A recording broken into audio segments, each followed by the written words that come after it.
Allah itu memuliakan umat ini dengan kekhususan yang banyak sekali dan kelebihan yang luar biasa. Man faradat bihi anil umamis sabiqah, yang berbeda dengan umat-umat terdahulu. Umat terdahulu nggak dapat ini, kita dapat itu. Ya.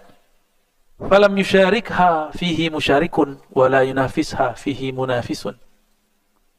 Tidak ada satupun yang menyamainya, menyainginya. Ini umat kita. Maka meskipun umur umat ini pendek-pendek, kata Nabi, umru ummati ma baina 60 ila 70, umur umatku 60-an sampai 70-an. Jadi Bapak yang sudah 60, ya marhaban aja Pak ke malaikat maut. Katakan marhaban. Tapi katakan, ya Rabb, jika engkau mengambilku, ambillah dengan husnul khatimah. Jika kau panjangkan, maka panjangkan dengan afwa wal afiyah. Ya, dengan maaf dan afiyah darimu. Wah, itu dahsyat itu. Ya. Perbedaan ini perbedaan yang sangat sempurna. Ya.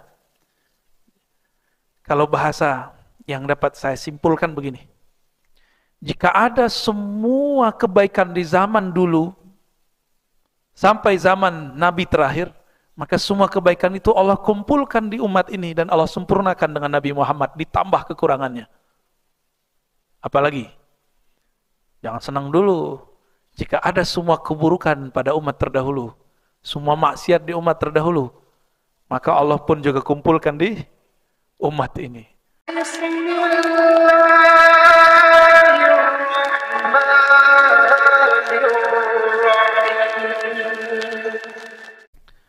Alhamdulillahirrahmanirrahim. Wassalatu wassalamu ala sayyidil mursalin Nabiyina Ahmad Rasulina Muhammad wa ala alihi wal mahdi khalifatihi wa sallim. Amma ba'du.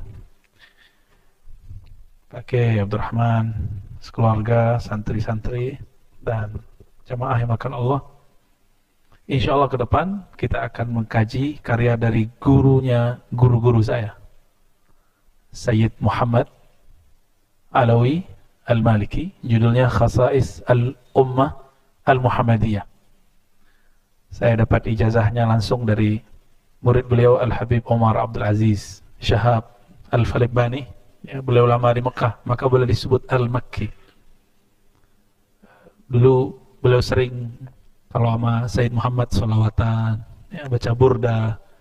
Maka nanti semoga sebelum ngaji nanti bulan-bulan ke depannya, kalau umur kita panjang, PPKM-nya masih bisa dikendalikan, 10 menit sebelum jam 8 semoga ada santri yang salawat.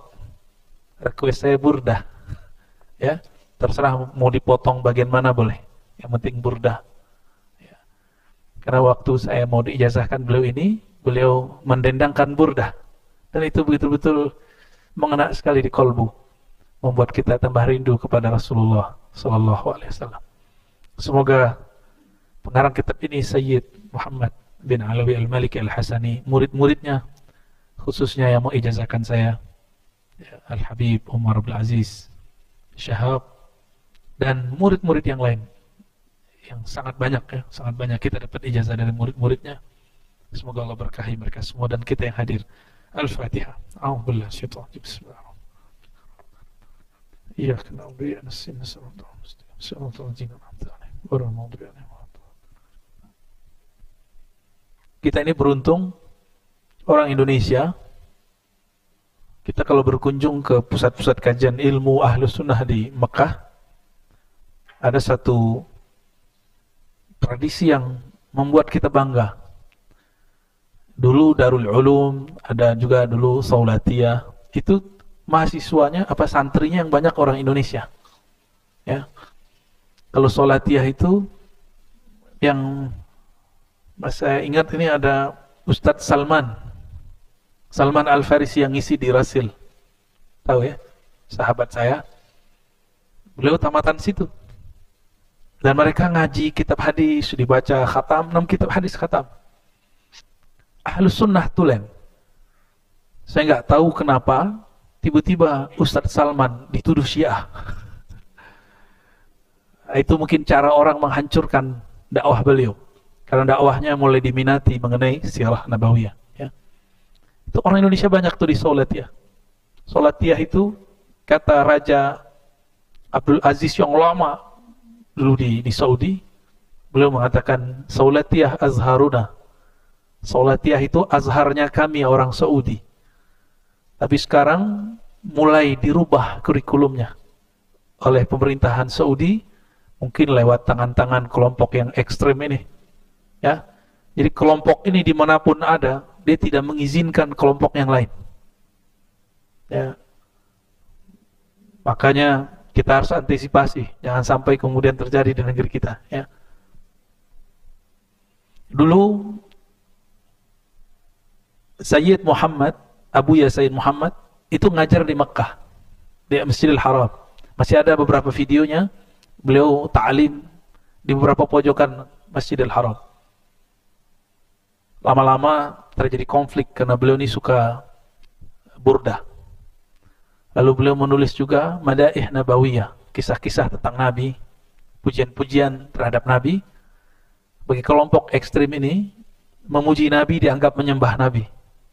Akhirnya Sayyid Muhammad dianggap taghut Makkah, musyrik Makkah, dan itu sempat keluar dari pengikut orang yang benci kepada Sayyid Muhammad dulu di sini di Indonesia dulu ada.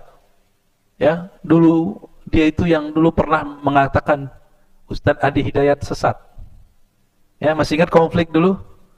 Apa kata si orang ini? Sayyid Muhammad taghut Makkah. Hah? Masa dia panggil-panggil dirinya Sayyid? Kira-kira gitu. Sayyid itu cuma Allah, berarti dia taghut. Allahumma sholli ala Muhammad. Itu kejadian Pak dulu. Abuya Sayyid Muhammad dianggap sesat, dianggap syirik oleh murid bin Bas namanya Ibnu Mania. Nah, namanya siapa? Nah, karya-karya dia dijadikan standar oleh pengikut-pengikutnya sekarang untuk mensyirik-syirikan Sayyid Muhammad. Berarti memang gagal faham terhadap karya Sayyid Muhammad. Mereka tidak bisa membedakan antara mahabbah cinta dengan syirik. Mencium kubur disebut syirik. Akhirnya oleh Syekh Sya'rawi, kawan Sayyid Muhammad, itu askar yang mengatakan dia syirik, dicium jidatnya. Karena dia tinggi dicium. Syekh Sya'rawi nanya, ini syirik? Katanya, aneh cium ente, aneh syirik gak? Bingung itu askarnya. Berarti bapak-bapak ini yang mencium pasangannya, cium anaknya musyrik semua tuh. Nggak bisa membedakan antara bab cinta dengan bab mahabbah. Bab syirik ya. Bab cinta mahabbah dengan bab syirik. Nggak bisa bedain. Yang dominan adalah su'uzan. Murid beliau yang lain, Said Agil Al-Munawwar, mantan menteri. Beliau orang baik, cuma mungkin nggak cocok masuk ke urusan-urusan politik ya. Kan kementerian itu jabatan politik sebenarnya. Ya, beliau ini murid kesayangan juga oleh Said Muhammad, yang disuruh dulu bersolawat dan segala macam. Orang Palembang juga. Ya, tadi kan guru saya yang pertama itu orang Palembang, juga mengijazahkan kitab ini. Cuma kalau yang ini ijazah plus munawalah, dikasih kitabnya sekaligus. Itu Said Agil juga cerita sama. Manhaj mereka, manhaj su'uzzan. Manhaj mereka, manhaj berburuk sangka. Dijadikan buruk sangka itu sebagai bahan ta'lim. Ini kita agak sedih. Kok seperti itu beragama? Ya. Nah, semoga masjid ini aman dari gangguan-gangguan seperti itu. Ya. Ke depan itu anugerah, Pak. Bagi Indonesia, kelompok itu anugerah. Kiai-kiai yang tadinya tidur sekarang bangun. Dulu nggak ngaji kitab, sekarang ngaji kitab. Ya. Mungkin dulu masjid ini sepi kali kalau ngaji. Berkat begitu jadi rame. Siapa tahu Pak Kiai. Ya. Insya Allah. Dan saya berdoa kita semua, saya termasuk orang-orang yang berjuang untuk menghidupkan warisan-warisan ilmu ulama-ulama ahlu sunnah wal jamaah. Baik. Kitab yang saya pegang, nanti silakan jadikan sebagai pengumumannya. Kalau buat pengumuman pakai kitab Khasa'is Al-Ummah Al-Muhammadiyah. Ya. Beliau setelah membuka kitab ini dengan tahmid dan salawat mengatakan amma ba'du. Ya. Fa inna Allah subhanahu wa ta'ala khassa hadhihi al-ummah bi khasa'isa wa syarrafaha bi mazaya. Allah itu memuliakan umat ini dengan kekhususan yang banyak sekali dan kelebihan yang luar biasa. Man faradat bihi anil umamis sabiqah, yang berbeda dengan umat-umat terdahulu. Umat terdahulu gak dapat ini, kita dapat itu. Ya. Falam yusyarikha fihi musyarikun wala yunafisha fihi munafisun. Tidak ada satupun yang menyamainya, menyainginya. Ini umat kita. Maka meskipun umur umat ini pendek-pendek, kata Nabi, umru ummati ma baina sittin ila sab'in, umur umatku 60-an sampai 70-an. Jadi Bapak yang sudah 60, ya marhaban aja Pak ke malaikat maut. Katakan marhaban. Tapi katakan, ya Rabb, jika engkau mengambilku, ambillah dengan husnul khatimah. Jika kau panjangkan, maka panjangkan dengan afwa wal afiyah. Ya, dengan maaf dan afiyah darimu. Wah, itu dahsyat itu. Ya. Gimana Pak, yang sudah mau dekat-dekat? Ternyata sebelum 60 juga ada yang diambil. Tapi ana inda dhanni abdi, aku berdasarkan persakaan hambaku. Maka berprasangka baiklah kepada Allah Subhanahu wa taala. Walakinnaha mutamayyizatun anhum bil kamali wat tamam. Perbedaan ini perbedaan yang sangat sempurna. Ya. Kalau bahasa yang dapat saya simpulkan begini. Jika ada semua kebaikan di zaman dulu sampai zaman Nabi terakhir, maka semua kebaikan itu Allah kumpulkan di umat ini dan Allah sempurnakan dengan Nabi Muhammad, ditambah kekurangannya. Apalagi? Jangan senang dulu. Jika ada semua keburukan pada umat terdahulu, semua maksiat di umat terdahulu, maka Allah pun juga kumpulkan di umat ini. Umat dulu ada yang liwat nggak? Homoseksual, ada nggak? Ada sekarang di umat kita. Umat dulu makan korupsi nggak? Korupsi. Makan riba nggak? Makan riba. Umat sekarang juga begitu. Ya, lengkap mau apa aja maksiat zaman dulu ada sekarang. Bahkan ada yang nggak ada dulu. Maksiat nonton handphone kan nggak ada dulu, nonton TV. Ada Pak sekarang. Ya, lebih canggih kita maksiatnya.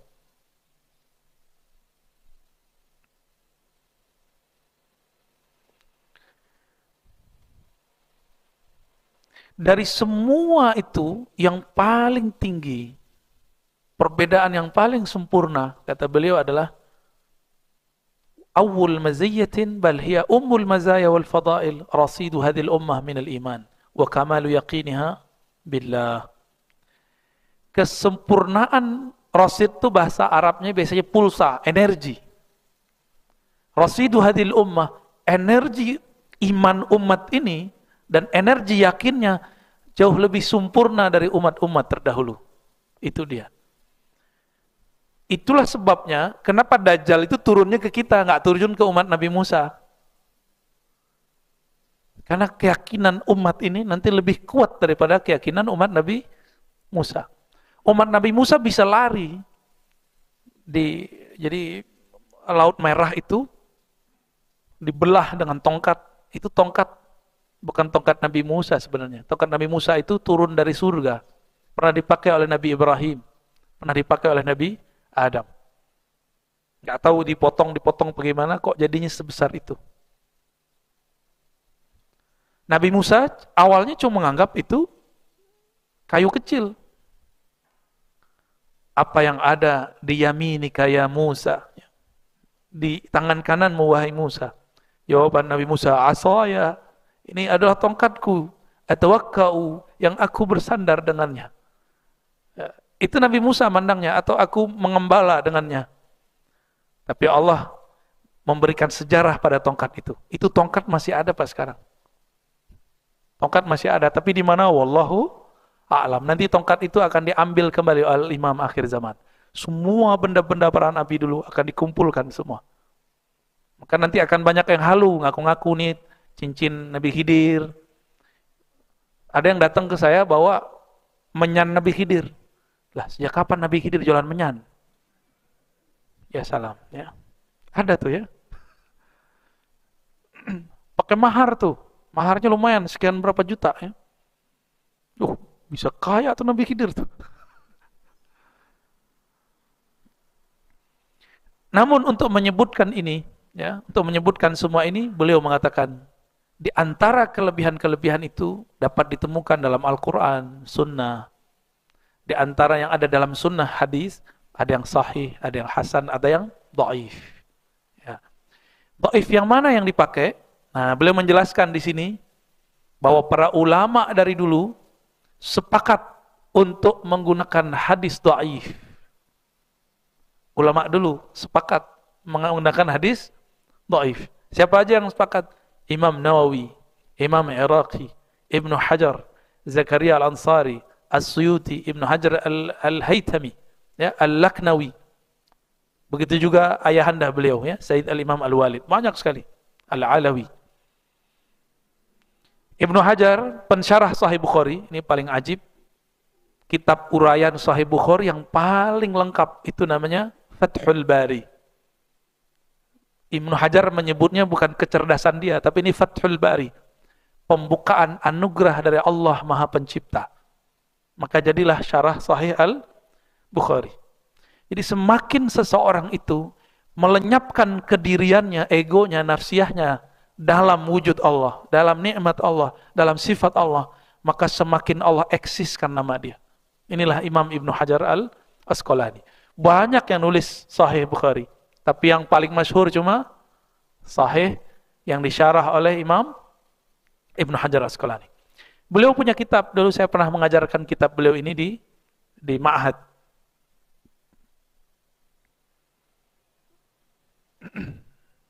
Beliau punya kitab, ya, Syarhun Nukhbah. Apa kata beliau? Boleh menggunakan hadis yang dhaif. Yang penting untuk 4 hal. Pertama, fadilah amal. Apa arti fadilah? Keutamaan.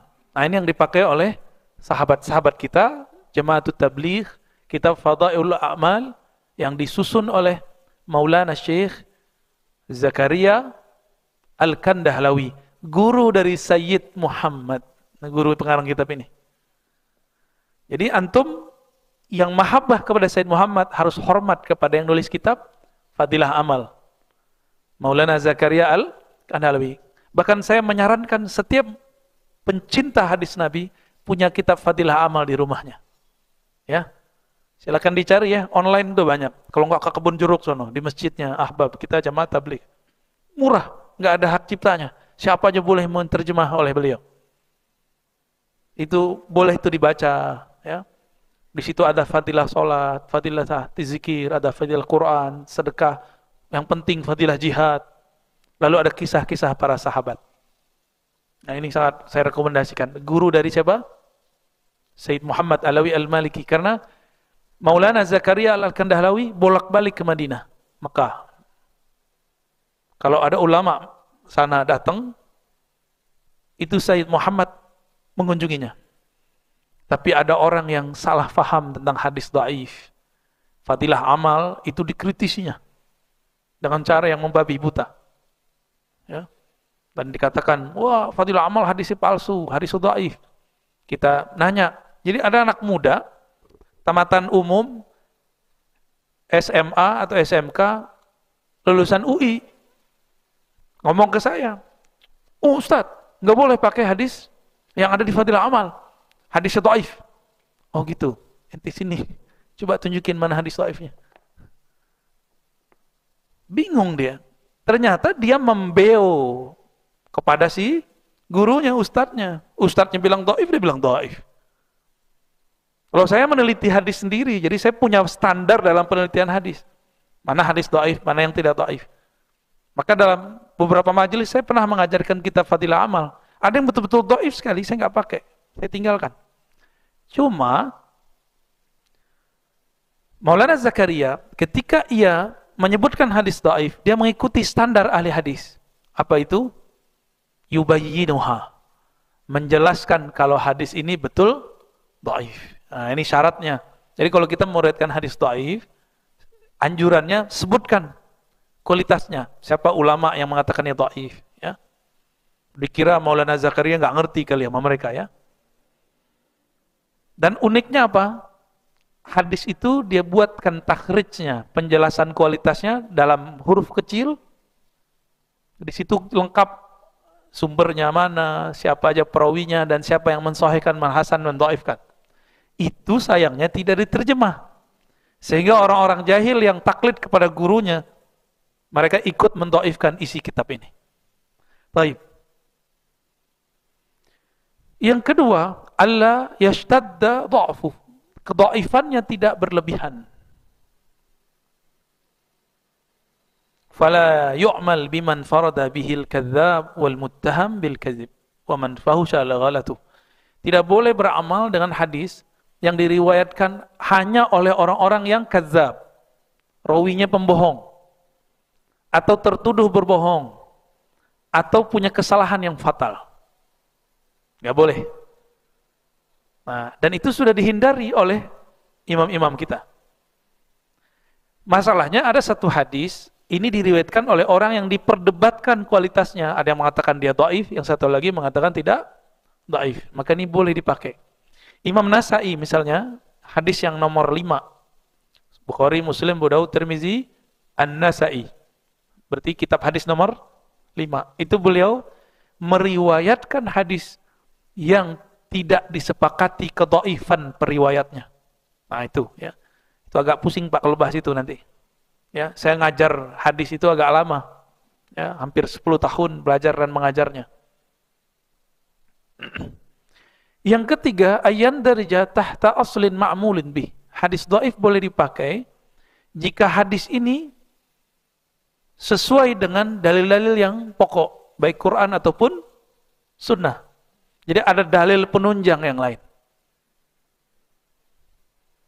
Sebagai contoh misalnya, hari Jumat itu ada hadis keutamaan sholawat 100 kali, 80 kali, atau berapa kali pun. Hadis ini dhaif semua. Tapi dia ada pokoknya. Ada dalil sumbernya. Nabi mengatakan, aktsirus salata alayya fi yaumil jum'ah. Banyak-banyak sholawat kepadaku pada hari Jumat. Nah, berarti hadis-hadis ini boleh diamalkan. Gitu. Baik. Dan yang keempat, alla yu'taqada indal amal bihi thubutuh. Hadis dhaif itu ketika disampaikan, diamalkan, jangan meyakini kesahihannya. Nah, kita harus kemudian hati-hati juga. Siapa tahu barangkali ada versi yang lainnya. Kayak ini secara ilmu hadis ya. Maka nanti pasal-pasal yang disebutkan di sini semuanya, kalaupun ada hadis dhaifnya, hadis dhaif yang sudah direkomendasikan. Ya, kita masuk ke kelebihan atau keutamaan umat Nabi Muhammad yang pertama. Yang pertama apa? Rasidul ummatil Muhammadiyah minal iman. Energi kekuatan umat Nabi Muhammad dengan iman. Imannya umat Nabi Muhammad ini lebih luas. Ya, ayat yang sering kita baca, yang mana jika ayat itu dibaca, syaitan tidak akan masuk ke satu tempat di mana ayat itu dibaca. Surat apa itu? 2 ayat terakhir Al-Baqarah. Nabi mengatakan, man qara'ahuma atau man talahuma, siapa yang membaca keduanya, maka syaitan tidak masuk ke dalam rumah itu. Jadi jangan-jangan kita masih tengkar di rumah, sering konflik. Itu jangan-jangan karena nggak baca ayat itu di rumah. Ya, jadi kalau masuk rumah, mau ngamalin nggak Pak? Baca salam buat Nabi ya. Assalamualaikum. Kalau nggak ada orang, salamu alaina wa ala ibadillahis salihin. Terus salam ke Nabi, Assalamualaikum ya ayuhan Nabi wa rahmatullahi wa barakatuh. Gitu. Udah ada semua kan itu di tahiyat kita. Jadi itu boleh dipakai. Yang mengajarkan Imamuna Al-Qadhi Iyad dalam kitab beliau Asy-Syifa. Ya, silakan diamalkan itu. Masuk rumah baca apa? Assalamualaikum ya ayuhan Nabi wa rahmatullahi wa barakatuh. Bahkan disarankan oleh beberapa guru-guru saya yang wali-wali Allah, mereka yang sering rohaninya berinteraksi dengan Rasulullah. Sebelum masuk rumah, 1 langkah, 3 langkah, undang dulu Nabi Muhammad, panggillah salam. Assalamualaikum ya Nabi wa rahmatullahi wa barakatuh. Ya. Atau salawat kita. Baru mengucapkan salam kepada ahlul bait, orang yang di rumah. Ya, Assalamualaikum warahmatullahi wabarakatuh. Salam itu nama Allah. Salam itu bacaan yang suka dibaca oleh Rasulullah. Apa arti salam? Bara'atuhu anil awrati wal uyubi was sayyiati was syururi. Terbebasnya Allah dari semua keburukan aib.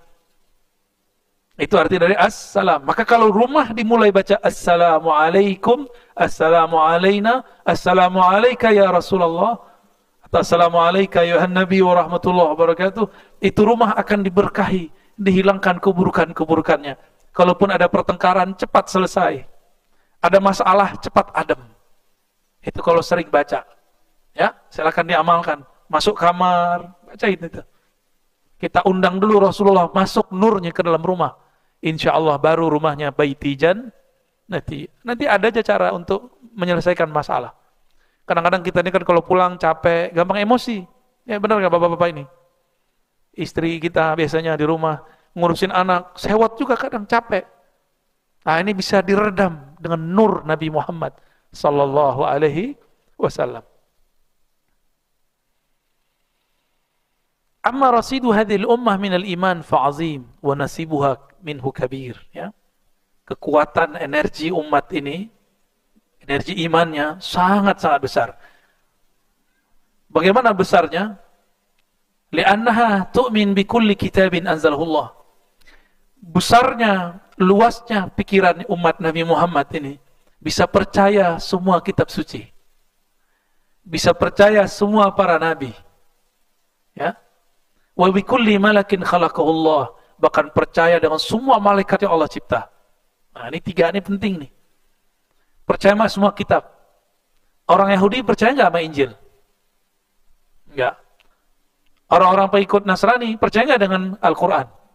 Nggak percaya, nggak sempurna. Dia harus percaya seharusnya. Kita percaya nggak dengan adanya Taurat? Kita percaya dengan Injil? Kita percaya dengan Nabi Musa? Nabi Isa, kita percaya semua. Nabi Uzair, Ezra, Jones, Nabi Yunus, Abraham, Ibrahim, kita percaya semua. Noah, kita percaya semua. Nggak ada yang nggak kita percaya nabi-nabi. Namun untuk ceritanya, kisah mereka kita selektif. Gitu. Itu aja bedanya. Kita percaya dengan semua mereka, namun kalau ada berita masuk, nah kita seleksi dulu berita ini sahih atau tidak sahih. Dan inilah yang diabadikan dalam Al-Quran. Amanar rasulu bima unzila ilaihi mir rabbihi wal mu'minun. Ya. Rasul Nabi Muhammad ya, percaya dengan semua yang diturunkan kepadanya. Begitu juga orang beriman. Kita ini beriman gak? Di situ ada alif lamnya. Semua orang beriman. Kullun amana billah wa malaikatihi wa kutubihi wa rusulih. Nah, ini dia. Semuanya para orang beriman umat Nabi Muhammad. Jadi alif lam di situ itu umat Nabi Muhammad. Wal mu'minun dalam ayat surah Al-Baqarah ayat 285 itu adalah umat Nabi Muhammad sallallahu alaihi. Nah, kita umat siapa nih? Berarti kita masuk dalam alif lam itu. Semoga nama kita tertulis dalam titik-titik itu. Amin. Ya Rabbal alamin. Semuanya amanah billah, percaya kepada Allah.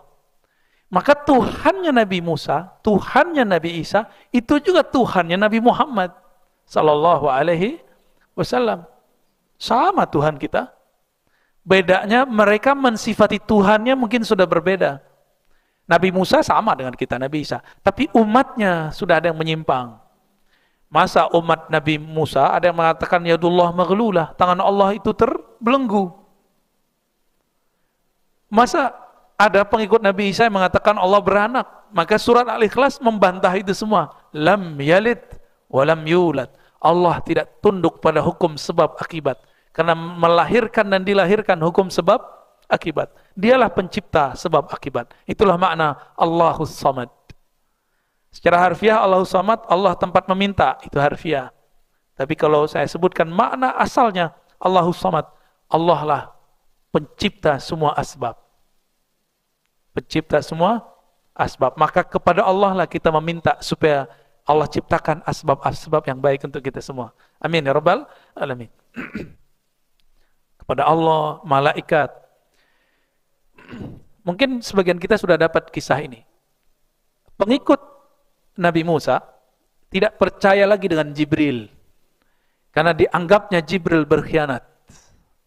Nah, bisa Jibril berkhianat. Jadi bagi mereka, Jibril, Mikail itu musuh mereka. Jadi Bapak ini kalau nonton film orang-orang sana, orang barat, mereka memusuhi angel, memusuhi Jibril. Itu yang buat pasti orang Yahudi. Ya, sutradaranya atau pembuat ceritanya itu orang-orang Yahudi. Mereka mengajarkan bahwa Jibril berkhianat, Mikail berkhianat. Itu bayangan mereka tentang malaikat. Ya, na'udzubillah min dzalik. Kenapa disebut berkhianat? Kok setelah Nabi Musa dia masih nurunin kitab yang baru, yaitu kitab Injil. Makanya mereka ini tambah bingung lagi, kok ada malaikat turun ke Nabi Muhammad sallallahu alaihi wasallam.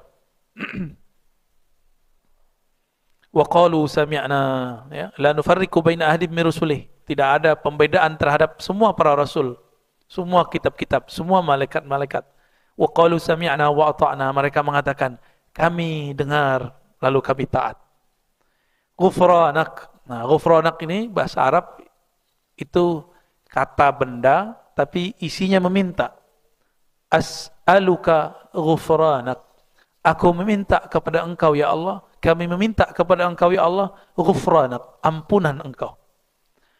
Bahasa Arab ghufran itu berarti penghapusan atau penutupan dosa. Ini beda ghafar dengan afu. Kalau afuwun karim, afu itu artinya penghapus. Kalau ghafur ditutup. Maka kita kalau berdoa istighfar gimana? Astaghfirullahal azim, ya. Biasanya ada tambahan. Innallaha ghafurur, Allah Maha Ghafur, Maha menutupi semua dosa dan aib. Kalau Allah tidak tutupi aib saya, aib Bapak Ibu nih semua, waduh, kita bisa-bisa benci Pak semuanya. Kecuali yang sudah tasdik. Yang sudah tasdik, betul-betul membenarkan dari dalam dirinya. Gurunya berubah, dia nggak akan berubah. Ini cuma karena kita pindah tempat kajian, mulai jadi juri, ngeritisi kita. Tapi ya nggak apa-apa, mungkin itu pemahaman dia. Ya, saya diprotes Pak. Ada laporan masuk. Kenapa pengajian yang malam Ahad, ya Al-Badr, dipindah-pindah? Katanya mau khidmah. Lah ini bagian dari khidmah saya. Al-Badrnya pindah, ya saya ikut pindah. Bukan kita buat-buat sendiri. Dan itu saya cancel semua loh Pak. Majelis apa aja di luar saya cancel untuk Al-Badr. Insya Allah kalau tidak ada perubahan ke depan masih begitu. Kalau dia di kandang jurang, berarti hikam. Kalau di luar tergantung kesepakatan Al-Badr dengan tempat yang mau buat kajian. Tapi saya nggak butuh menjelaskan itu. Ya. Kalau murid yang shadiq sama gurunya nggak suka jadi juri. Ya. Jadi murid itu dua, ingat-ingat ya. Murid itu ada dua. Murid yang shadiq, murid yang kazib. Murid yang sungguh-sungguh lahir batin dia berguru. Maka guru ini yang dia pandang bukan sesuai dengan nafsu intelektual dia atau nafsu spiritual dia. Kalau nggak cocok sama nafsu spiritualnya, nafsu seksualnya, bukan itu ya. Ada nafsu keilmuan, intelektual. Nggak cocok sama dia, ditinggal gurunya. Ini murid kazib. Murid yang tidak sungguh-sungguh. Maka jangan senang Pak Kiai kalau ada orang muji Pak Kiai. Siapa tahu dia muji Pak Kiai karena ada kecocokan paham dia dengan Pak Kiai.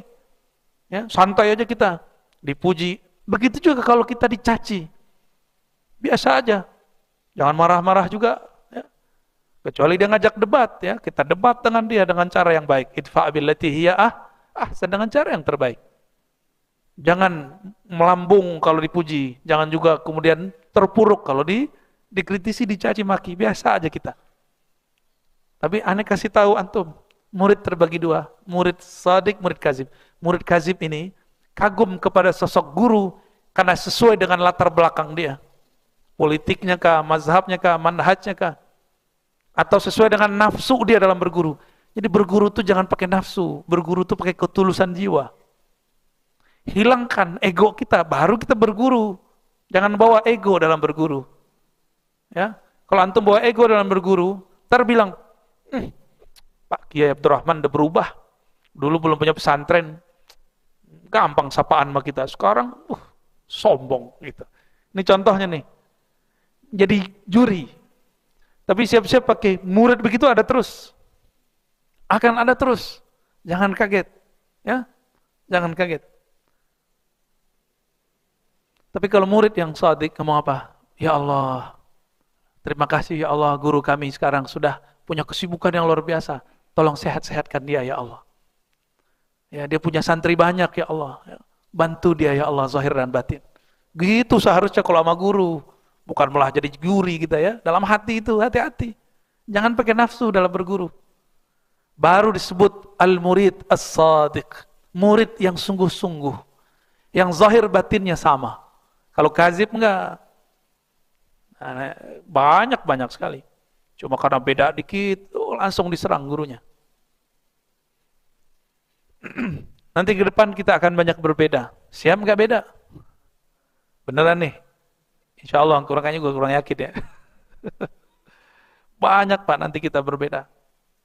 Kalau antum menganggap guru harus sama dengan pikiran saya, lah siapa antum? Siapa kita?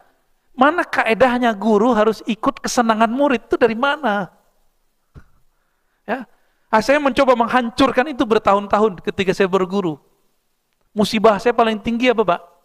Ayah saya tengkar sama guru saya Pak. Sama-sama orang yang hikmah ke satu zawiyah, satu surau. Tengkar mereka. Ternyata dikomporin sama orang sekitarnya. Bagi saya, ya salah. Untung sebelum itu kita dikasih hadiah oleh Allah. Ya, sering terbangun komunikasi batin secara rohani dengan baginda Nabi SAW. Sehingga setiap saya sholawat, koneksi itu muncul. Seakan-akan Nabi itu ada di hadapan. Seakan-akan. Ya, ntar jangan salah paham lagi ya. Sehingga itu menghibur.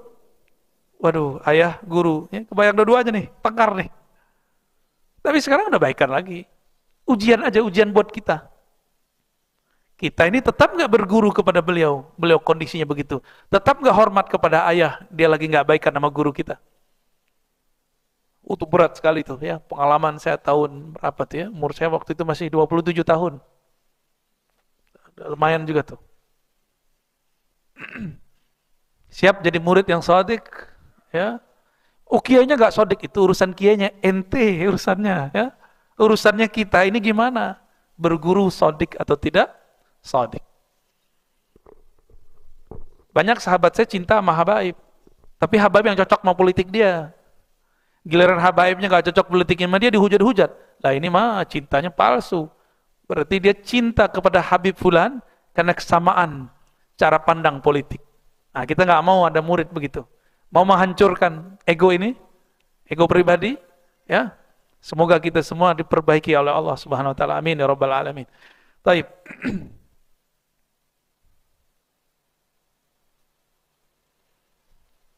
Dan di dalam Al-Quran, surah Al-Baqarah ayat 136, ada perintah. Ini ajaran yang dibawa oleh Nabi Muhammad, ini ajaran yang tua. Qulu amanna billah. Katakanlah, qulu semuanya, umat Muhammad sallallahu alaihi wasallam. Amanna billah. Kami percaya kepada Allah. Wa ma unzila ilaina. Kami percaya kepada apa yang diturunkan kepada kami, wa ma unzila ila Ibrahim. Dan juga yang diturunkan kepada kakeknya Rasulullah Ibrahim, Ismail. Ini jalur, satu jalur. Ada jalur yang lain. Ishak, Yakub, wal asbat, dan keturunan-keturunan nabi-nabi ini. Keturunan Nabi Yakub, Nabi Yakub punya anak siapa? Yusuf, itu paling kecil ya, nomor 2 paling kecil. Di bawah kecil ada lagi Benyamin ya. Sampai di Betawi jadi Benyamin ya. Radio band. Band radio. Terus ke bawah ada Daud, Sulaiman, Musa, sampai ke Isa. Bahkan ada nabi lain, Daniel, Samuel, itu nama nabi semua tuh. Ada nabi Ahyail apa gitu namanya. Banyak, nabi-nabi itu banyak sekali. Jadi dulu kalau ulama-ulama yang bermakrifat hari ini dihidupkan di masa dahulu, mereka jadi nabi. Syaratnya satu, bermakrifat. Di kalbunya ada pengenalan kepada Allah. Jika Allah hidupkan mereka dulu, mereka pasti jadi nabi. Para nabi terdahulu sebelum Nabi Muhammad, jika mereka dihidupkan bukan di zaman dahulu, dihidupkan sekarang, bukan jadi nabi, cuma jadi wali. Tuh hebat gak umat Nabi Muhammad? Jadi walinya umat ini, itu nabinya umat terdahulu. Itu makomnya kita tuh.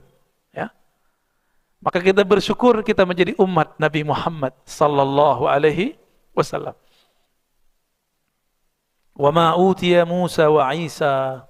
Kami percaya dengan apa yang diberikan ke Nabi Musa, Nabi Isa. Wa ma utiyan nabiyyun, yang diberikan kepada para nabi min rabbihim, dari Rabb mereka. La nufarriqu baina ahadin minhum. Kita tidak pernah membedakan nabi satu dengan nabi yang lain. Kenapa? Sumbernya sama. Jadi kita cinta ke Nabi Musa, kita cinta ke Nabi Isa. Musa, Yesus sama, kita cintai semua. Gak ada yang kita gak cintai. Ya. Kata Arthur Jeffrey, Ibrahim itu juga nama lainnya Brahmana. Jika demikian, berarti ada kaitan juga Hindu-Buddha itu. Ya. Namun di Quran gak disebut. Oleh karena itu kita tawakuf, kita menahan diri. Ya. Tapi hasil dialog saya dengan beberapa aulia-aulia, wali-wali Allah, ahli sejarah, Siddhartha Gautama dan lain-lainnya. Kalau di Cina itu ada apa? Lao Tse, ya, Konghucu. Itu menurut mereka itu nabi-nabi. Dulu itu nabi. Karena konsep ketuhanannya hampir mirip. Bahwa Allah itu Allah Ahad, Esa, Maha transenden, tidak bisa dibayangkan. Ya.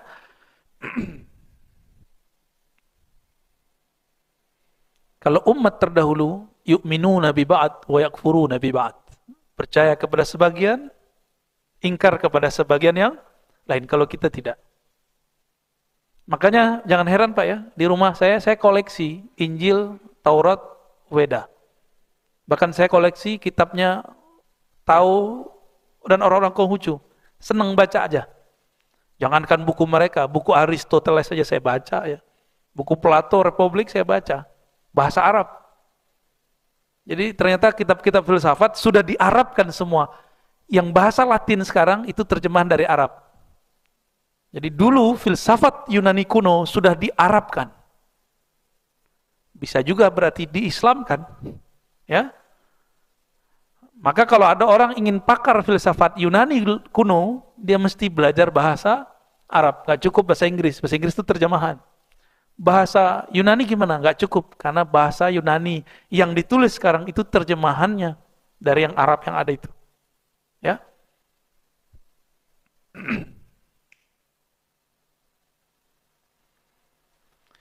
Inilah alasannya kenapa seorang muslim laki-laki boleh menikah dengan ahli kitab perempuan. Kenapa? Karena imannya si muslim ini mencakup imannya si perempuan. Ini versi beliau ya. Ini bukan saya ngomong loh Pak ya. Tapi tidak boleh menikah perempuan muslimah dengan laki-laki yang imannya tidak seluas si perempuan itu. Nanti sempit dia. Nggak boleh, dia harus, namanya mau jadi yang cari imam, minimal imannya lebih luas daripada dia, atau minimal sama. Kalau suaminya seorang non-muslim, berarti iman dia cuma ke seorang nabi atau sekelompok nabi, satu bagian kitab, tapi nggak percaya kepada kitab-kitab yang lain. Berarti iman dia tidak lebih sempurna daripada iman si perempuan. Maka jangan sampai anak-anak kita, putri-putri kita terjebak karena bab cinta. Cinta itu kan karena sering ketemu, karena desiran awal memandang. Ya, ini bisa hilang Pak. Maka apa masih kurang? Ada orang menikah besar-besaran, cerainya besar-besaran juga. Oh, besar-besaran juga. Nikah gede-gedean, nggak lama cerai. Itu kejadian. Artinya tidak ada cinta sejati itu kecuali hanya kepada Allah. Jangan sejatikan cintamu kecuali hanya kepada Allah Subhanahu wa taala. Selain cinta kepada Allah, maka semua cinta akan berubah. Suami istri satu saat akan cerai. Nggak cerai dengan secara zahir masih hidup, cerai dengan kematian. Bakal begitu. Banyak saya ketemu ya, laki-laki atau perempuan meninggal pasangannya atau cerai. Saya nggak akan nikah lagi. La tazawwaj abadan. Habis 4 bulan ketemu yang bening dikit. Kawinin dong Ustaz. Yang nikahin dong Ustaz. Berarti dia bilang nggak mau nikah pun itu cuma ahwal, kondisi aja. Ya. Mohon disampaikan ke anak-anak muda kita, ya, termasuk yang tua-tua nih kayaknya puber lagi ya. Sama. Orang dalam bab cinta begini, itu nggak ada tuanya. Rambut doang yang berubah. Muka doang yang tambah keriput. Tapi kalau masalah keinginan yang begitu, nggak ada tuanya Pak. Kita muda semua tuh ya. Sepakat atau sepakat? Senong amat ya. Yang kedua, nah, ini semoga dapat 2 nih. Dapat 2 keistimewaan umat Nabi Muhammad Sallallahu Alaihi Wasallam. Supaya ini kita nggak ngeluh. Kenapa hidup di zaman pandemi? Ya, biar nggak stres. Ini banyak yang nanya nih, Ustadz gimana zikir biar nggak stres? Nggak ada zikir ngilangin stres, yang ada kamu mengerti kamu lagi di zaman apa, kamu lagi jadi umat siapa, kamu lagi menunggu sosok siapa, lagi berjuang untuk apa. Orang-orang yang sudah cinta, maka dia akan berjuang, karena berjuang itu bagian dari pengorbanan. Kita harus tahu, kita ini berjuang untuk apa? Ya? Untuk memperjuangkan ajaran Nabi Muhammad SAW, dan untuk menyongsong kehadiran imam akhir zaman, Al-Imam Al-Mahdi. Harus jelas Pak perjuangannya. Kalau enggak kita ngapain ya? Ngapain bergadang-bergadang, ngapain orang lagi liburan kita ngaji. Ya, benar enggak? Ini teman-teman banyak yang pada ke puncak, ya kan? Nyampe di sana macet. Ya. Mending ngaji di sini, Pak. Ya, bahagia itu ada di dalam jiwa. Orang yang bahagia jiwanya, mau di puncak, mau di lembah, mau di gedung, mau di kamar sama. Cuma mungkin karena ya zahir kita butuh hiburan, ya kita hiburlah secukupnya. Jangan berlebihan juga. Wa min syarafa hadhil ummah anna Allah tabaraka wa ta'ala waffara hazzaha minal yakin bi syahadatil ma'sum idh qala ma u'tiyat ummatun minal yakin afdala mimma u'tiyat ummati. Ini hadis Imam Al-Hakim At-Tirmizi, kualitasnya hasan ya. Tidaklah ada umat diberikan keyakinan yang lebih mulia dari keyakinan umatku. Ini Nabi yang ngomong nih. Ini jaminan dari Nabi Muhammad SAW. Sejak Nabi Nuh, Nabi Ibrahim, semua Nabi mengabarkan akan ada fitnatud Dajjal. Benar gak? Kekacauan yang disebabkan oleh Dajjal. Tapi yang dapat kebagian ketemu Dajjal umat siapa? Umat Nabi Muhammad SAW. Umat Nabi Musa dikerjain doang, diprank 40 hari. Ada tutuhannya, Al-Ijil, dibuat patung sapi, anak sapi kecil, sehingga patung sapinya bicara. Apa yang diminta dikasih. Itu yang buat Dajjal, nama kecilnya Samiri. Samiri ini waktu kecilnya diajari malaikat Jibril. Jadi malaikat Jibril ini muridnya ada 2. Ada murid Nuriyah, ada murid Nariyah. Murid cahaya, jadi torikot sufi. Ada Nariyah, jadi perdukunan, jadi kesaktian. Jadi yang perdukunan yang sifat internasional kan juga ada. Jadi musuh kita nanti Pak, jangan dikira cuma pinter ngebom doang dia. Enggak, dia bisa juga ilmu kebatinan. Ilmu sihir dia jago. Ilmu sihir itu sekarang sedang dibangkitkan. Ilmu sihir lagi dibangkitkan, Pak, hati-hati. Karena semakin ke belakang ini, kota-kota yang hiruk pikuk itu ternyata di baliknya sudah mulai muncul ilmu-ilmu magic, ilmu-ilmu kebatinan. Maka para kiai harus ngeh itu. Dia harus belajar tasawuf Nuriyah. Jangan cuma belajar ruqyah aja. Ruqyah mah biasa. Antum hafal, tinggal baca. Tapi coba, Pak Kiai pernah nggak ada santri kesurupan dibacain nggak bisa sembuh? Nah, itu gimana ceritanya? Jangan-jangan santrinya apalah yang kita bacain nggak? Dibalikin. Ada caranya. Ada caranya, cara yang cepat dari Rasulullah Sallallahu Alaihi Wasallam. Ruqyah al-Muhammadiyah, ya. Kan mereka ada istilahnya ruqyah syar'iyah. Oke. Kalau saya nyebutnya ruqyah, ar-ruqyah al-Muhammadiyah. Zikir dulu, salam dulu ke Nabi. Tinggal tepuk Pak, bangun di antara itu, sadar insya Allah. Kecuali kita zikirnya nggak benar, salamnya nggak pas. Mungkin nabinya lain kali.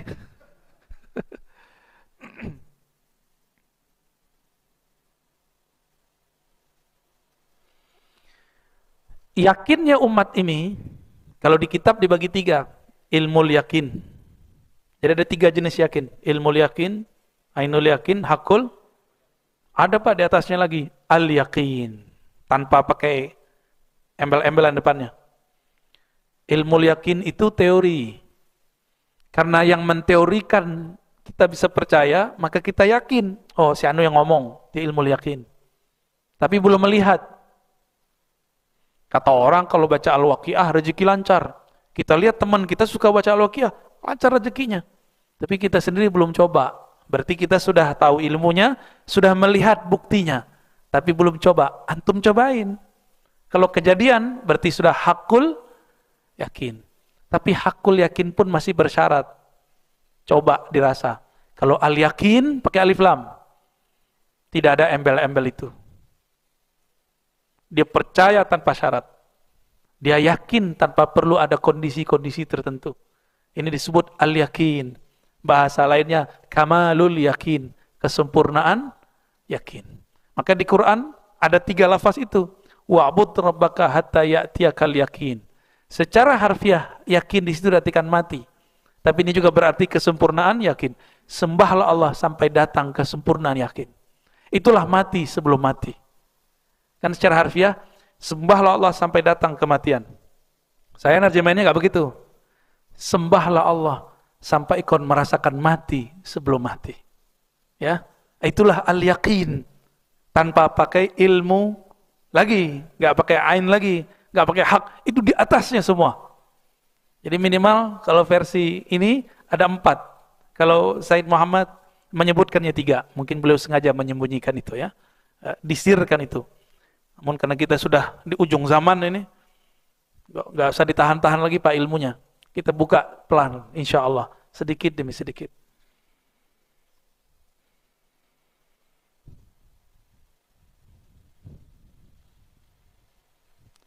Qala Sariyus Saqti, berkata Imam Sariyus Saqti, wal yakin sukunuka 'inda jawlanil mawaridi fi sadrik. Yakin itu tenang tentramnya jiwamu ketika terjadinya pemberian-pemberian Allah atau ketika terjadinya takdir Allah di dadamu. Litayaqunika anna husnaka minha la yanfa'uka wa la yardu 'anka maqdiya. Karena engkau faham, engkau sedih, engkau tidak sedih, itu tidak berpengaruh kepada takdir yang datang kepadamu. Ini versi Imam Sariyas Sakti, itu yakin. Saya mau tanya nih, yakin gak Allah ada? Yakin? Benar? Yakinkah Allah tidak akan sia-siakan kita? Jadi mau datang pandemi, apalagi istilahnya, mau datang bom demi, ada istilah gitu? Gak ada ya? Mau datang apalah, terserah. Mau kita hidup, mau kita mati nanti, nggak ada masalah. Jika mati, mati syahid. Jika hidup, hidup mulia. Ish kariman au mut syahidan. Itu kan cuma cara mati. Ada orang mati di atas kasurnya, ada mati dalam berjuang, ada yang mati berjuang melawan kebatilan, ada yang mati berjuang melawan penyakit dalam dirinya. Itu cuma asbab aja. Saya sudah pernah menyampaikan di tempat yang lain, bukan di sini. Ketika malaikat maut dicipta dan diberikan SK, surat kerja, apa perintahnya? Engkau akan mencabut nyawa hamba-hambaku. Apa kata malaikat maut? Ya Rob, jika demikian, nanti hambamu akan benci kepadaku. Jadi malaikat maut itu nggak mau juga dibenci, Pak. Dia punya perasaan dia ternyata. Ya, ini dia dengar nih aneh ngomong nih. Serius. Dia mandang antum, dekat sekali itu sekarang mandangnya. Semua kita dipandang. Satu napas dia kita hilang. Maka mau 1000 bersejuta orang cukup dia pandang, satu kedip mata hilang dia udah. Tinggal cara matinya, datangnya. Jadi apa ahwal keadaan kondisi batin kita? Nanti kita akan menyaksikan malaikat maut itu dengan gambaran itu. Kalau kita husnuzon ke malaikat maut, maka kirim-kirim salam buat dia sesekali. Assalamualaikum ya malakal maut, al-fatihah. Sesekali Pak. Biar nanti kalau dicabut, sahib an ini. Ya. Ini aneh serius loh Pak ya. Sapa dia, salam kepada malaikat-malaikat. Kita baca nih, ini turunan dari ilmu yang diturunkan dalam bab tasyahud. Assalamu alayka ayuhan nabi wa rahmatullahi wa barakatuh. Assalamu alayna wa ala ibadillahis salihin. Salam atas kami dan semua hamba-hamba Allah yang soleh. Baik di langit para malaikat, para arwah nabi dan aulia, ataupun di bumi hamba-hamba Allah beriman, para wali-wali Allah. Diucapkan salam untuk semua mereka. Jadi antum nih kalau tasyahud jangan ngayal. Kalau ngucapin salam ke Nabi, itikadkan Nabi ada di depan menjawab. Ini dikatakan dalam kitab Syifa ya. Nah, itu ajaran ulama tuh, bukan ajaran sesat itu. Terus yang kedua, ketika kita mengatakan assalamu alayna, salam atas kami semua orang beriman. Dan semua makhluk-makhluk Allah yang soleh. Malaikatkah, wali-walikah, para nabikah, semua kita ucapkan salam. Nah ini diturunkan oleh ulama di luar sholat, makanya ada thariqat sebelum zikir itu ngucapin salam ke malaikat Jibril, Mikail, Israfil, Israil, semuanya ya. Ada Pak ilmunya, nanti pelan-pelan kita ajarin ya insya. Terus kalau keburu meninggal gimana? Ya udah antum kan ketika sholat udah ngucapin salam. Kata malaikat maut, oh ini yang dulu sering baca salam nih lagi sholat sama saya ya. Kalau ngucap salamnya spesial, dijawab Pak. Cuma kalau dijawab gawat tuh. Nah berdasarkan ini semua Bapak Ibu Saudara yang dimuliakan Allah, dua kelebihan umat Nabi Muhammad yang saya bacakan pada pagi ini, itu ada pada kita semua. Jadi kelebihan umat Nabi Muhammad bukan pada hidung mancung. Kalau dia panggilannya mancung. Hidungnya mancung nggak? Mancung dikit. Ke samping. Bukan pada tubuh yang kekar. Bukan pada jenggot. Bukan pada sarung. Bukan pada serban. Bukan. Bukan pada zikir yang seperti umat-umat terdahulu. Enggak. Kelebihan utamanya iman dan yakin. Dua ini. Ini yang kita syukuri. Maka dianjurkan sekali sehari baca Alhamdulillahilladzi hadana lihadza wa ma kunna linahtadiya laula an hadanallah. Surat As-Saff ya. Segala puji bagi Allah. Terima kasih ya Allah yang beri kami hidayah untuk seperti ini. Maka nikmatilah salat yang pernah kita lakukan. Zikir yang pernah kita baca. Kalau bukan karena nikmat iman itu kita enggak akan mampu membacanya. Ya. Kalau perlu dibaca habis sholat, jazallahu anka ya Sayyidana ya Rasulullah. Terima kasih wahai baginda Rasulullah sallallahu alaihi wasallam. Itu orang yang baca itu, ba'da sholat ada 70 malaikat bolak-balik nyampain kepada Rasulullah sallallahu alaihi wasallam. Itu malaikat enggak akan capek, cuma dia repot. Antum ngerepotin malaikat mau enggak? Mau baca itu? Jazallahu anka ya Sayyidana ya Rasulullah. Enggak bisa bahasa Arab, pakai bahasa Indonesia. Wahai Rasulullah, terima kasih atas semua jasa-jasamu wahai Rasulullah. Semoga Allah menyempurnakan makom-makommu, makom mahmudah. Sampaikan itu. Ya. Itu Rasul langsung jawab tuh. Malaikat bolak-balik 70 kali menyampaikan salam itu kepada Rasulullah sallallahu alaihi wasallam. Nanti ada amal-amal itu di sini. Kenapa? Termasuk sholat tasbih, sholat duha, sholat syuruk, semua ada di sini Pak. Disebutkan. Ini salah satu bagian-bagian kelebihan dari umat Nabi Muhammad. Bersolawat, ini kelebihan umat Nabi Muhammad sallallahu alaihi wasallam. Gitu Pak Kiai. Ada diskusi? Bolehlah ya. 10 menit ya, tafadhol. Bismillahirrahmanirrahim. Assalamualaikum warahmatullahi wabarakatuh. Salam, Pak Afan, silakan. Terima kasih Buya.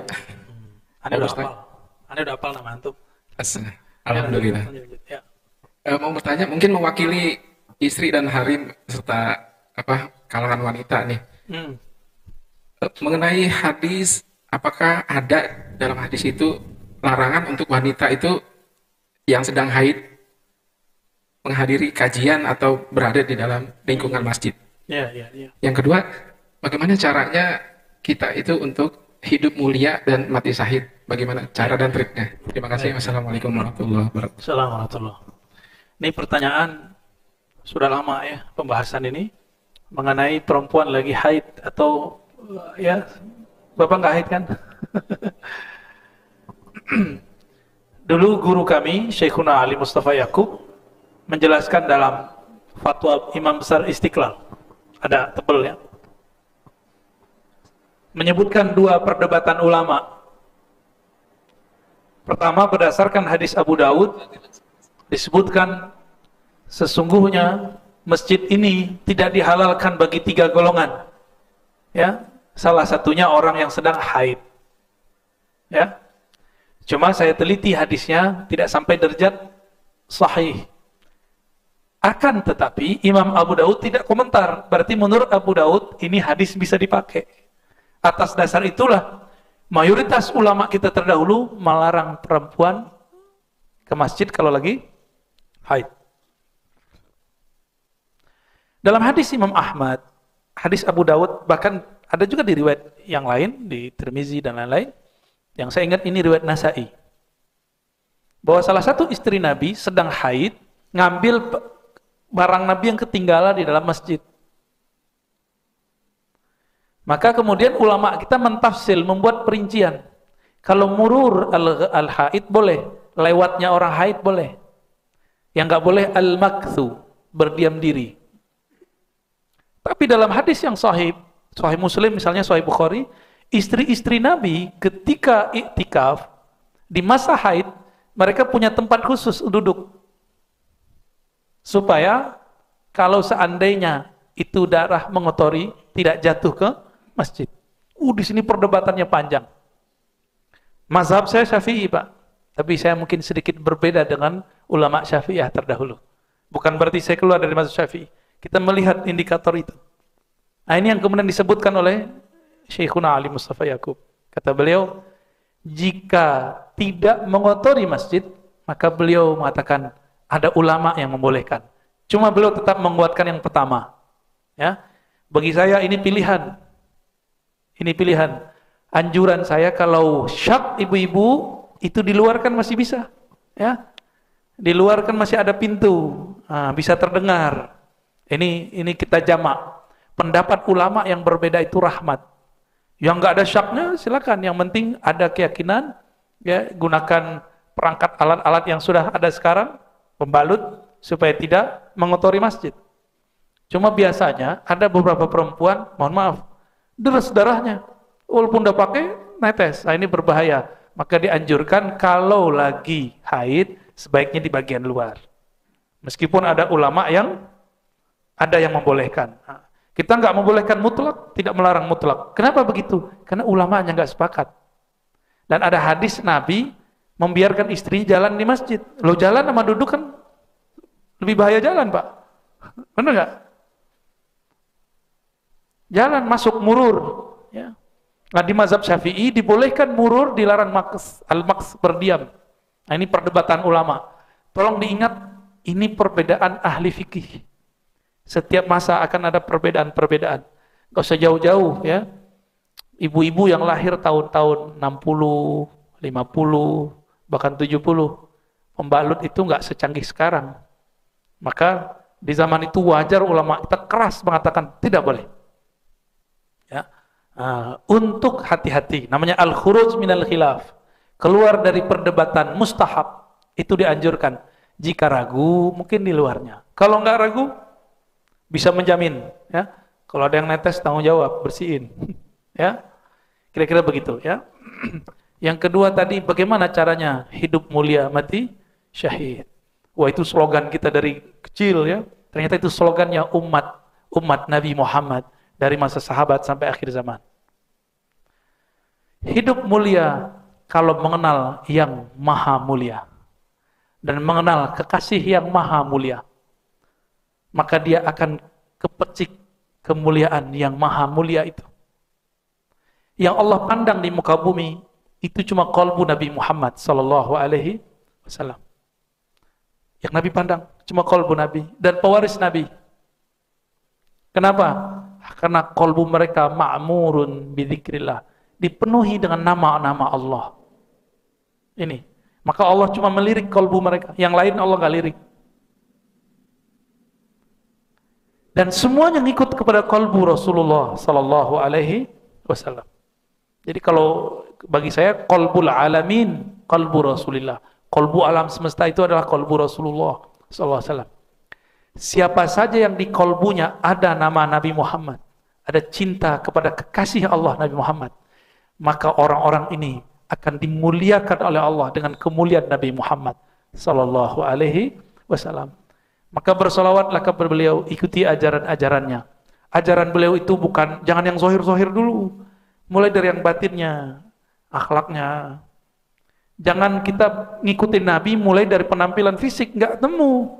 Nabi pakai jubah luar, pakai sarung kemana-mana, pakai pakaian atas, pakai pakaian bawahan, lalu pakai jubah, pakai sarban. Nggak kuat kita ngikutinnya. Ada yang kuat nih, paling cuma beberapa habaib dan ahbab-ahbab jemaat tabligh, sama dulu ada namanya pengikut jemaat Darul Arqam. Itu mereka serbanan kemana-mana.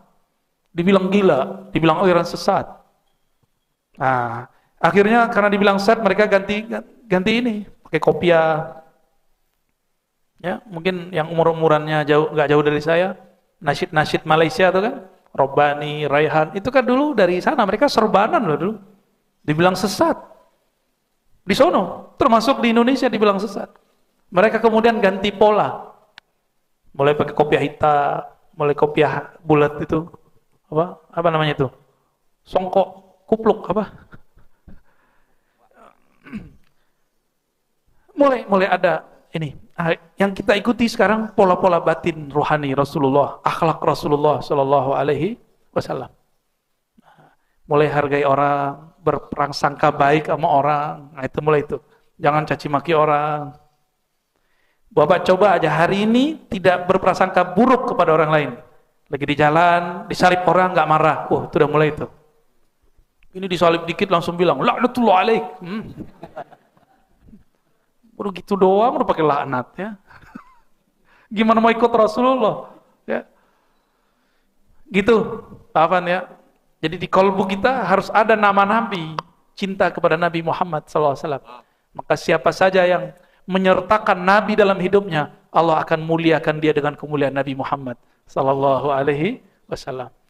Oke, ada lagi? Baik. Sudah cukup ya Bapak ya, jawabannya sudah sangat jelas. Kemudian yang kedua, pertanyaan yang kedua, silakan sebutkan nama. Assalamualaikum warahmatullahi wabarakatuh. Assalamualaikum. Nama saya Abdillah Syukur. Semoga Abu Yahya selalu dalam keadaan sehat walafiat. Pertanyaan saja yang pertama, saya selaku penuntut ilmu gitu atau talabul ilmi ingin meminta nasihat bagaimana caranya menghancurkan ego agar menjadi murid yang tasdik. Itu yang pertama. Yang kedua, bagaimana cara meredam apabila hati kita muncul kesombongan. Itu saja. Terima kasih Abu Yahya. Assalamualaikum warahmatullahi wabarakatuh. Supaya habis ego kemuridan yang ada leburnya, jadi suksesnya murid belajar ketika egonya dihabiskan dalam ego gurunya, kehendaknya dia leburkan dalam kehendak gurunya.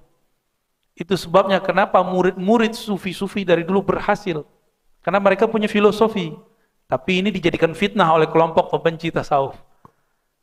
Apa kata mereka dulu? Murid di depan mursyidnya seperti jenazah yang sedang dimandikan, mau dibolak-balik terserah. Ini kunci sukses ngaji. Coba tanya Pak Kiai Abdurrahman. Kalau ada santri ngeyel diajar, sukses nggak dia? Ini beliau ini bisa berhasil sekarang karena dulu dibolak-balik sama kiainya dipatuh. Ada santri datang ke saya, santri mahasiswa, mahasantri, dibentak sama kiai. Kiai bilang, pakai otakmu. Nggak terima dia digituin. Bagi dia nih kiai nggak bener ini, masa dia pakai otakmu, pakai bahasa Arab. Ngomongnya pakai bahasa Arab kan, kayak sadaqallahul azim belakang itu ya. Istamil mukhak kan gitu. Istamil akhlak. Datang ke saya. Saya waktu itu sedang lagi nulis tesis, maka saya cari tempat tinggal yang agak jauh dari pesantren, tapi masih ngajar bolak-balik pesantren. Masa kiai ngomong begini sih? Loh, terus kiai, kamu harus ngomong gimana sama kamu? Harus menyembah kamu, saya tanya gitu. Ya. Kalau kamu ngomong gitu ke kiai baru nggak pantas, tapi kalau kiai ngomong begitu kepadamu itu pantas. Coba murid ngomong, pakai otak dong kiai. Tuh. Gimana? Nyambung nggak? Tapi kalau kiai ngomong pantas nggak? Pantas. Kan kiai itu, guru itu orang tua kita dalam bab keilmuan. Orang tua mah boleh mau ngapa-apain anaknya juga boleh. Maka bapak kalau naruh anak di pesantren, mau anaknya ditampar sama gurunya itu bagus. Disuruh berdiri itu bagus. Diikop itu bagus. Karena itu menghancurkan ego. Saya seumur-umur nggak pernah, kecuali cuma sekali aja saya pernah disuruh berdiri sama kiai. Itu pun sudah akhir-akhir mau tamat, su'ul khotimah ya.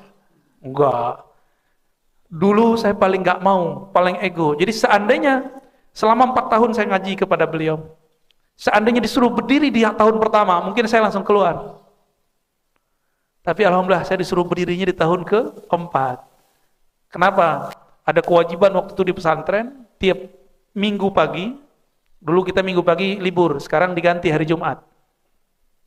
Kami wajib sholat subuh di masjid kampung. Udah pasang alarm kita, kayaknya udah soleh bener udah. Alarmnya berlapis-lapis, nggak bangun saya. Saya nggak bangun. Kapan bangunnya? Saat orang udah komat, nggak kekejar. Ya, buang air kecil segala macam wudu, nggak kekejar. Daripada sholatnya sholat hakin, sholat nahan buang air kecil, makruh. Ternyata yang sama dengan saya banyak. Hampir 40 mahasiswa. Mahasantri.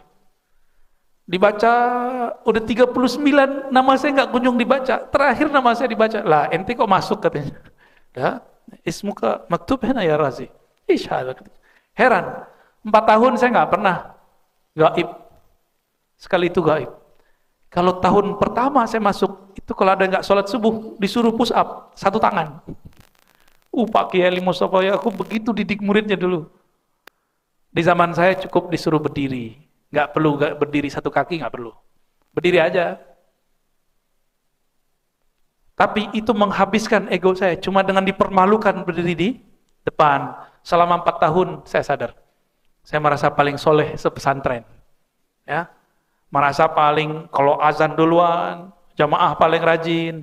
Dalam hati mikir, ini santri-santri ini nggak ada yang ikut Rasulullah, saya doang yang ikut Rasulullah. Gaya bener. Ya, perasaan begitu, ternyata Allah tidurkan kita sesaat, habis.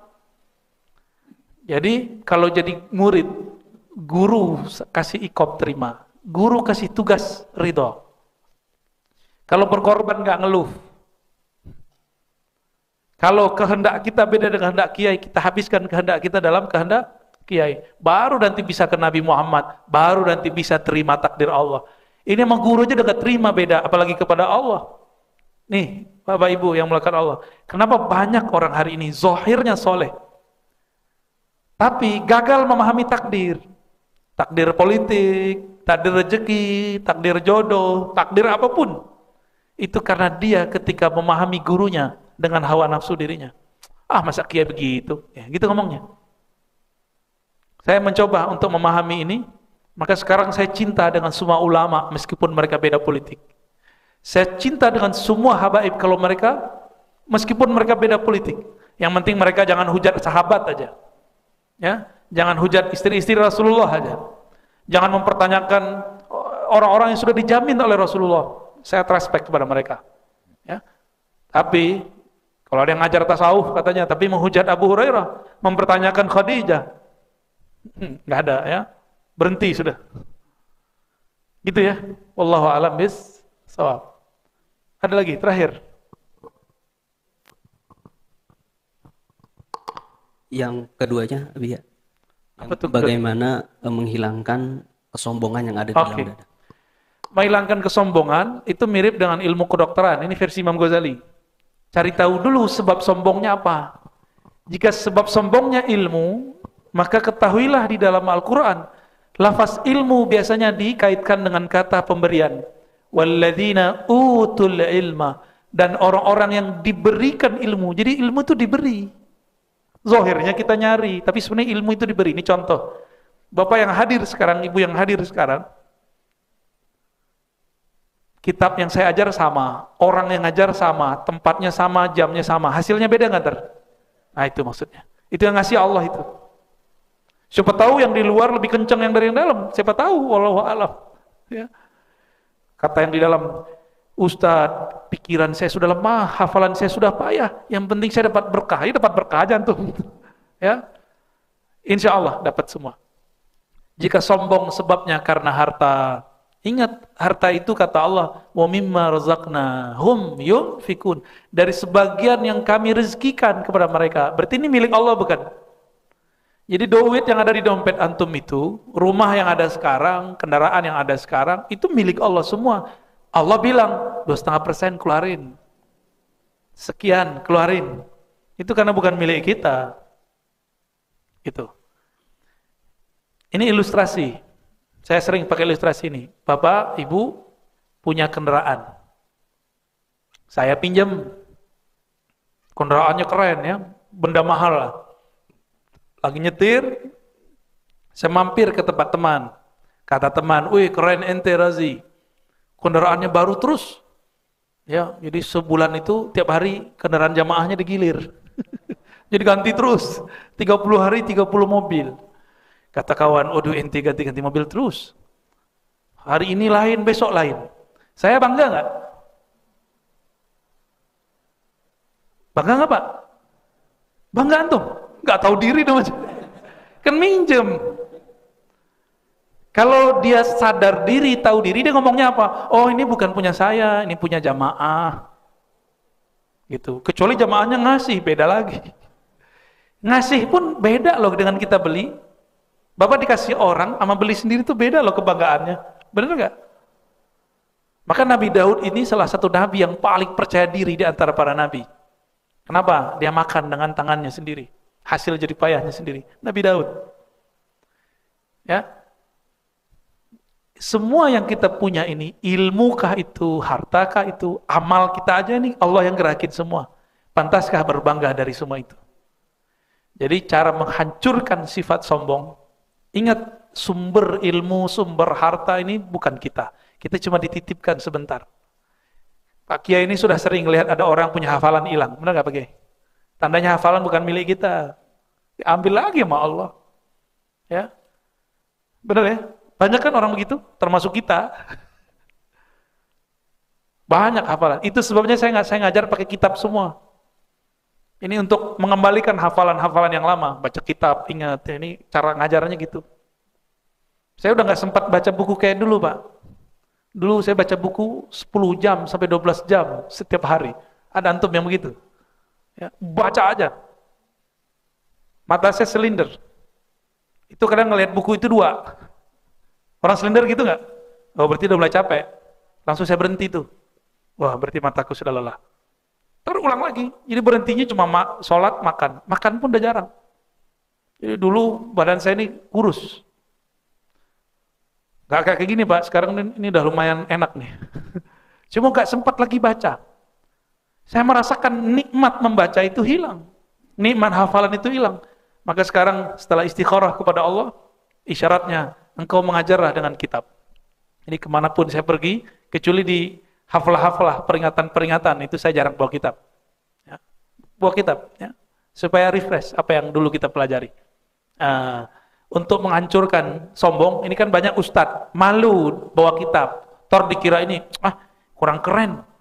Dia nggak hafal materinya. Gitu. Makanya bawa kitab, bawa konsep. Gak usah hiraukan kata-kata itu. Ya, ini zaman kita makan micin, hafalan kita lemah, Pak. Mending berbicara teratur, tertata, jelas ujungnya, jelas pangkalnya, daripada nggak pakai konsep, ngomongnya ngalur ngidul, nggak kemana-mana. Ya, cukup ya. Terakhir, ibu-ibu. Assalamualaikum warahmatullahi wabarakatuh. Assalamualaikum warahmatullahi. Izin pengen tahu lebih banyak Bu ya. Ada 3 hal.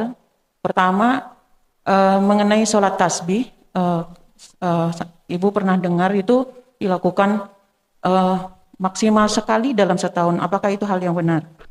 Yang kedua, pengen penjelasan lebih tentang hadis yang mengatakan anak dilahirkan dalam keadaan fitrah yang menjadikan dia seorang Majusi, Nasrani atau Yahudi adalah kedua orang tuanya. Itu yang kedua. Yang ketiga, mohon juga penjelasan lebih tentang yakin tadi ya Bu ya. Pertama, yang yakin yang ketiga, apakah kita harus melewati yakin yang ke 1, 2 dulu baru sampai ketiga, ataukah langsung tumbuh begitu saja keyakinan yang ketiga itu? Dan bagaimana cara kita untuk tetap di posisi keyakinan yang ketiga itu? Terima kasih. Assalamualaikum warahmatullahi wabarakatuh. Assalamualaikum warahmatullahi wabarakatuh. Salat tasbih itu disebutkan oleh beliau di sini di halaman 136, 137. Ada pembahasannya, tapi kita buka aja sekarang ya. Berarti nanti nggak usah diulang. Hadisnya, hadis riwayat Imam At-Tabarani. Kalau yang sahihnya, ini yang dhaifnya.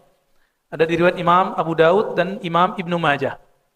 Ya, qala Abu Ishaq sahihul isnad atau hadisun sahih. Abu Daud sakata anhu. Dulu ada ulama di Saudi itu bilang salat tasbih bid'ah. Karena yang dia pakai hadis Tabrani, hadis dhaif. Padahal ada di Sunan Abu Daud dan Sunan Ibnu Majah riwayatnya sahih. Di situ disebutkan ya, di riwayat Imam Al-Hakim Al-Baihaqi ada tambahan. Ya. In istata'ta an tusalliha fi kulli yaumin faf'al.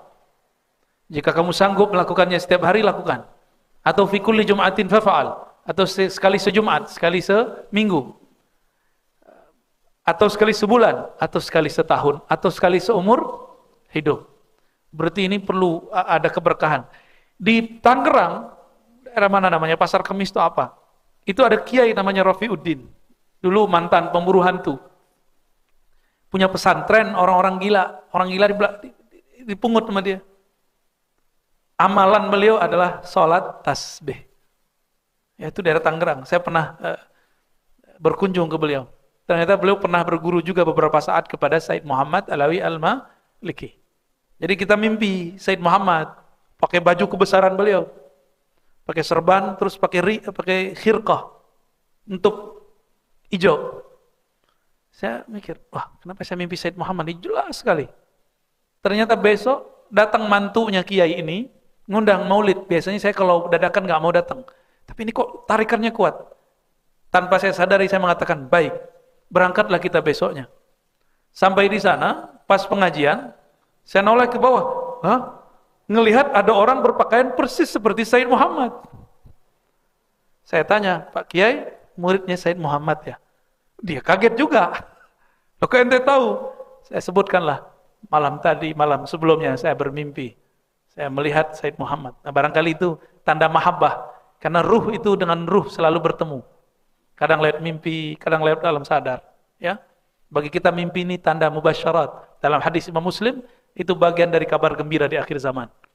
Nah, silakan diamalkan Bu ya, sholat tasbih. Terus yang kedua tentang yakin ya. Oh hadis, kullu mauludin yuladu alal fitrah, itu hadis sahih. Setiap anak terlahir dalam keadaan fitrah. Mahyal fitrah, apa yang disebut fitrah? Ma tubi'at alaihil maulud. Tabiat dasar yang mana orang baru lahir itu dibawa. Kalau dia sudah kena doktrin, sudah kena kecerita, dia nggak fitrah lagi. Contoh, anak-anak ngobrol sama mereka. Menurut kamu Tuhan di mana? Tuhan meliputi alam. Tuhan di atas langit. Itu anak-anak debat tuh. Lah kok ada ustadz nanya tentang Allah di mana ke anaknya? Bagi dia itu fitrah. Padahal si anak sudah nonton TV. Atau kalau nggak nonton TV sudah dengar orang cerita. Berarti sudah nggak fitrah. Fitrah itu dasar. Fitrah itu kebeningan dasar yang dibawa oleh seorang bayi, oleh satu orang bayi itu. Tapi kalau dia udah dengar cerita maknya, bapak, ibunya, gurunya, tidak lagi disebut fitrah.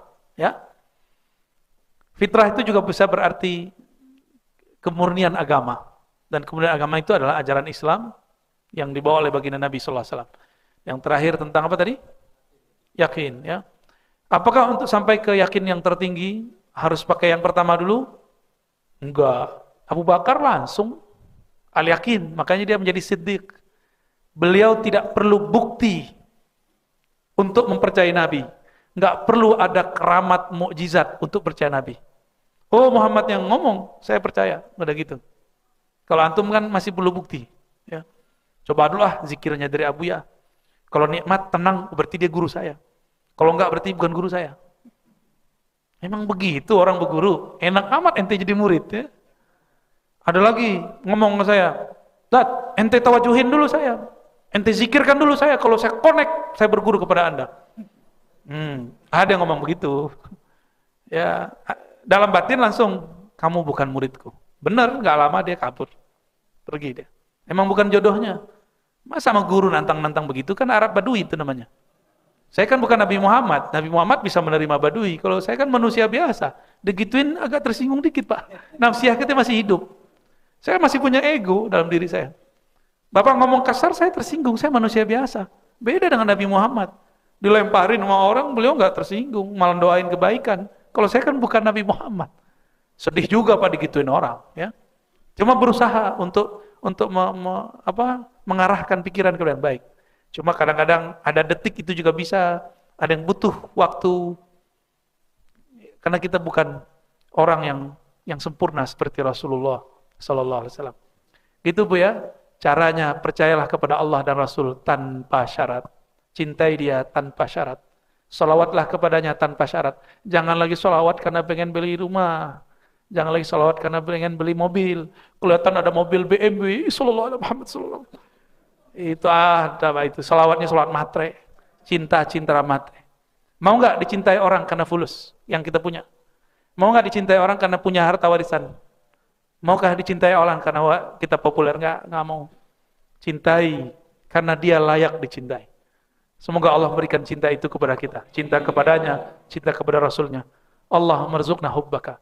Ya Allah, beri kami cinta kepada Engkau. Anugerahi kami cinta kepada Engkau. Cinta ini lebih kuat, lebih dahsyat daripada kami mencintai diri kami sendiri. Lebih dahsyat, lebih hebat daripada kami mencintai harta kami, keluarga kami, atau apapun yang Engkau berikan kepada kami. Ya Rabb, di kalbu kami sedikit sekali cinta kepada Nabi Muhammad. Maka dengan kebesaran cintamu, tuangkanlah rasa cinta itu ya Allah ke dalam kalbu kami, ke dalam pikiran kami, sehingga kami merasakan merindukan Nabi Muhammad sallallahu alaihi wasallam, merasakan indahnya mencintai Nabi Muhammad sallallahu alaihi wasallam, merasakan dijawab salam kami oleh Nabi Muhammad sallallahu alaihi wasallam. Assalatu wassalamu alaika sayyidana ya Rasulullah. Salam atas engkau wahai baginda Rasul. Terimalah salam kami. Maafkanlah kami karena kami kurang mengikuti sunnahmu. Ya Allah ya Rahman ya Rahim. Ijallahu maqaman mahmuda. Berikanlah maqam yang mahmud, maqam yang terpuji kepada baginda Nabi Muhammad sallallahu alaihi wasallam. Waj'alna tahta liwa'ihi liwa'il hamdi yaumal qiyamah. Jadikan kami di bawah bendera panji-panji hamadnya panji Nabi Muhammad nanti pada hari kiamat. Allah masturna bistrikal jamil. Ya Allah, aib kami banyak, dosa kami banyak. Namun cahayamu, sifat-sifat keindahanmu dapat menutupi semua aib kami. Fasturna bijamalik, maka tutupilah kami dengan keindahan sifat-sifatmu. Hapuslah kebusukan rohani kami. Tutuplah semua kesalahan-kesalahan kami. Rabbana atina fid dunya hasanah wa fil akhirati hasanah wa qina adzabannar. Ya Allah, berikan kami kebahagiaan di dunia, di akhirat, zahir dan batin. Bagi kami, guru-guru kami, orang tua kami, keluarga kami, anak-anak kami, dan semua yang hadir pada pagi ini. Wassallallahu ala sayyidina Muhammad walhamdulillahi rabbil alamin. Assalamualaikum warahmatullahi wabarakatuh.